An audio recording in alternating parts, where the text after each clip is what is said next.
The Bleeding Scream. Walking through the halls that morning on my way to the lockers was, I have to say, absolutely awesome. Everything was different now. I was different. Where I usually walked with my head down trying to avoid being seen, today I walked with my head up, looking around. I wanted to be seen.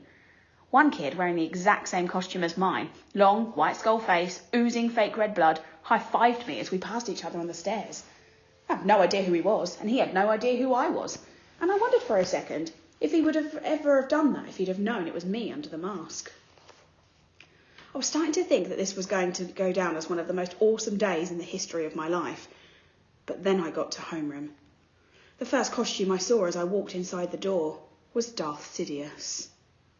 It had on one of the rubber masks that are so realistic, with a big black hood over the head and a long black robe. I knew right away it was Julian. Of course. He must have changed his costume at the last minute because he thought I was coming as Jango Fett. He was talking to two mummies, who must have been Miles and Henry, and they were kind of looking at the door, like they were waiting for someone to come through it. I knew it wasn't a bleeding scream they were looking for. It was a Boba Fett.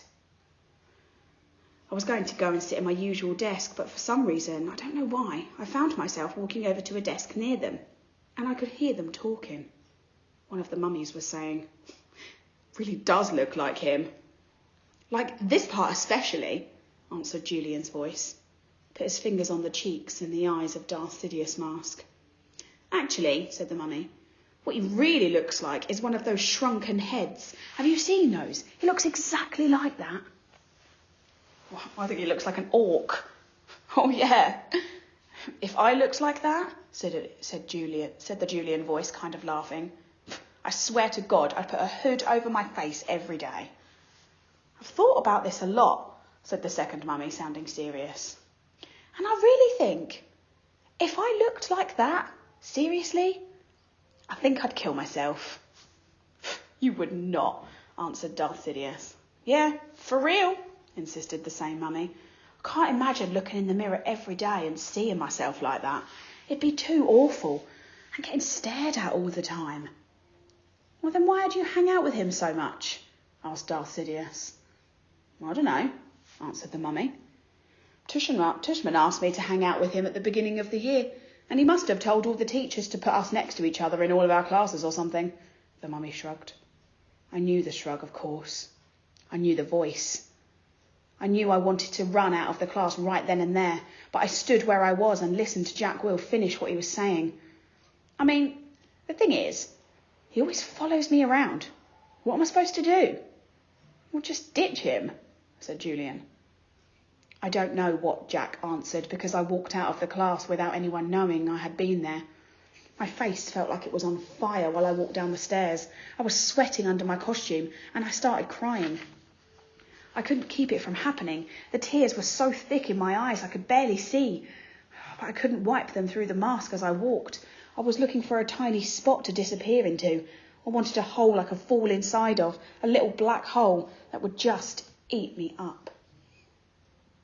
Names: Rat Boy, Freak, Monster, Freddy Krueger, E.T., Gross Out, Lizardface, Mutant. I know the names they call me. I've been in enough playgrounds to know that kids can be mean. I know. I ended up in the second floor bathroom. No one was there because first period had started and everyone was in class. I locked the door to my stall and took off my mask and just cried for I don't know how long. Then I went to the nurse's office and told her I had a stomachache, which was true, because I felt like I'd been kicked in the gut.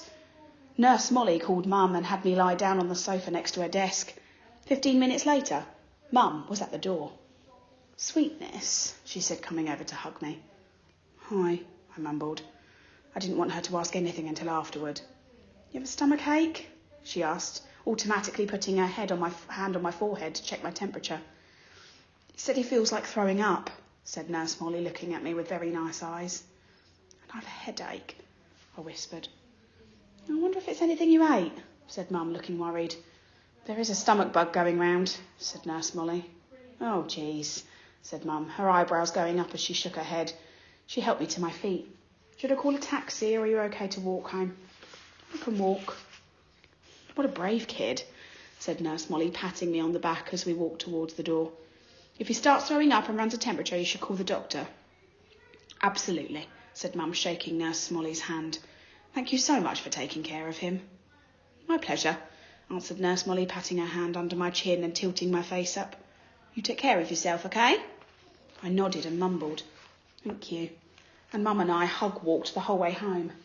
I didn't tell her anything about what had happened, and later when she asked if I felt well enough to go to trick-or-treating after school, I said no. This worried her, since she knew how much I loved trick-or-treating. I heard her say to Dad on the phone, he doesn't even have the energy for trick-or-treating. No fever at all. Well, I will if he doesn't feel better by tomorrow, but I know, poor thing. Imagine his missing Halloween. I got out of going to school the next day too, which was Friday, so I had the whole weekend to think about everything. I was pretty sure I would never go back to school again.